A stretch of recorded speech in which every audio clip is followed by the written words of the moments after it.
Hello, as always, I'm Cosmic, and I know what you're thinking, and you would be correct in what you're thinking. I don't do first impressions or previews. However, Rebel Galaxy was a game that I heard about quite a while back, and it piqued my interest at the time, so when the opportunity to play the preview build came along, I couldn't really pass it up. So today I'm going to be doing a first look at Rebel Galaxy. So Rebel Galaxy is a space action adventure game being developed by Double Damage, who are a small indie team basically consisting of around two people, being Travis Baldry and Eric Schaefer, who both worked on the Torchlight series for Runic Games. The game is planning to release later this year in 2015 for a scheduled release on PC, Mac, PlayStation 4 and Xbox One.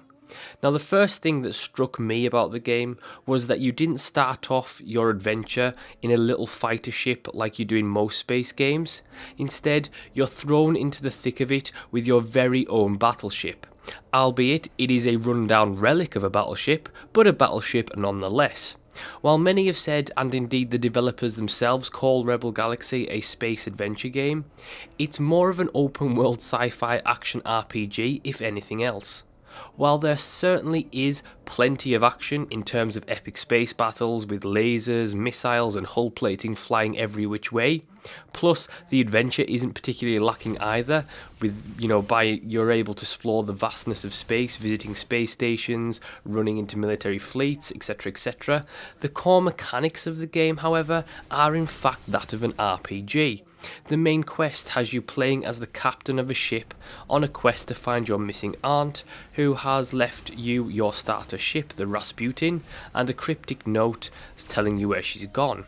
Aside from the main story, there are huge amounts of side quests to get your nose into, a progression system in the form of upgrading and purchasing new ships, and of course, no RPG would be even remotely complete without its very own loot system. Now, it should be said that while there is plenty of combat, and indeed plenty of combat-focused quests, Rebel Galaxy doesn't force you to be combat orientated in your approach to the game. Indeed, the game is designed to allow you to progress in various ways.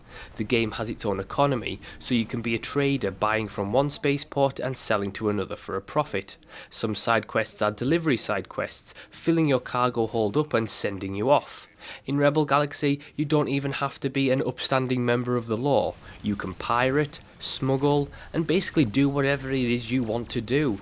It's not linear in any fashion, and it gives you, the player, the freedom to progress on your terms.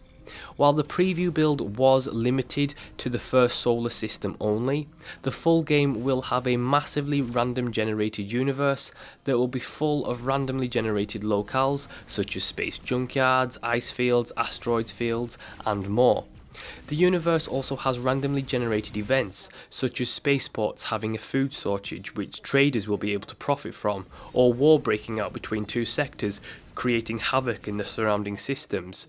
This randomly generated content gives the illusion that the universe is alive, and it does provide some fantastic immersion that few games rarely succeed at creating. The game also has a decent diplomacy system that is reminiscent of other space games. While in my opinion it is a bit limited, I can't say for sure what it's going to be like in the full release. You can hail ships and try to talk your way out of a fight, or you can trade in the middle of a minefield.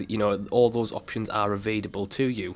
There are a few alien races and political factions showcased in the preview build, and the developers have said that more will be in the full game. This will provide a landscape for you to build alliances and of course enemies depending on your choices and actions. So let's start with the basics of the game. Now, the game was designed to be played with a gamepad, as everything from fluid to combat heavily relies upon a thumbstick control. The controls overall themselves are intuitive and pretty fluid, bar a couple of problems here and there in combat when you're trying to target, because the targeting camera is the exact same as the normal camera, so it has to pan the whole thing. So when you're trying to fire your broadsides in particular, at certain angles it doesn't quite work right, and the camera pans a little too far before the target reticle shows when it's supposed to, which is a minor annoyance, and it does fix itself relatively quickly, but I think that does kind of need tightened up for full release. Travelling around space, however, works in 3 different ways. Now the first is normal speed, which you can increase and decrease to a factor of 4. Upon being at full speed from there and not having anything in your path such as space debris, you'll enter sublight speed, and then after a short amount of time in sublight speed, you'll then have the option to go to warp speed, which you'll be using a lot to cover the large vastness of space. The most annoying thing in terms of travel was that just as you're entering warp speed to leave a system, something like a little asteroid comes not even really that close to you, so the game will suddenly pull you out saying that there's a stellar debris warning, even though it was absolutely miles off and you would have been well gone before then. And this forces you to wait a good short distance until you are actually away from the space debris even further before entering warp. So let's talk about probably the most fun thing about the game, which is the combat. Now the combat in Rebel Galaxy reminds me very much of the naval style battles from Assassin's Creed Black Flag. Your ship will have various fittings for turrets on the top and bottom, but the main bulk of your firepower will always come from your broadsides. Carefully piloting your ship to get into range and then having the right angle to fire your broadsides off at an enemy is crucial to winning engagements. Each of your ship's weapons can be manned individually for faster firing rates and accuracy, and when you're using one, the computer AI will fire the other weapons for you, all except the broadsides, because they can only be fired manually. Targeting an enemy is very straightforward, and the HUD gives you great visual feedback for giving you things, stats like the range of your target, etc, etc. Broadside targeting is a little more sensitive, and I felt sometimes it was a bit sluggish and didn't quite work as it's supposed to. On occasion it didn't work as intended at all, and hopefully it's something, like I've said, that they will tighten up for full release. Now the movement in combat can be a little clunky with the thumbsticks, as like I've said, it takes the same thumbstick to move the camera normally as to also aim. So while you're trying to move your ship in one direction and you're completely facing the other way to try and fire your shots off, it can sometimes clash, and it takes a moment to readjust yourself, and it means that you can lose track of where you're heading and where you are in relation to other objects in the area, which is a particular nuisance when you're in the middle of a minefield and you're trying to avoid the mines while taking down another frigate. It's pretty hard work, and it doesn't really feel good at the same time. And the minimap, while it's okay, doesn't offer great kind of distance drawing of where you are in relation, so I think that could be improved upon a little bit before full release. All the weapons available have different stats, strengths and weaknesses. For example, the scatter turret is a good short-range gun for shooting down small fighters. Some weapons focus more on breaking down shields, others hull plating, whereas some will just be a mix of both. Each will have different ranges, and while some will have unlimited ammo, others, like missile turrets, will have to be replenished on a regular basis.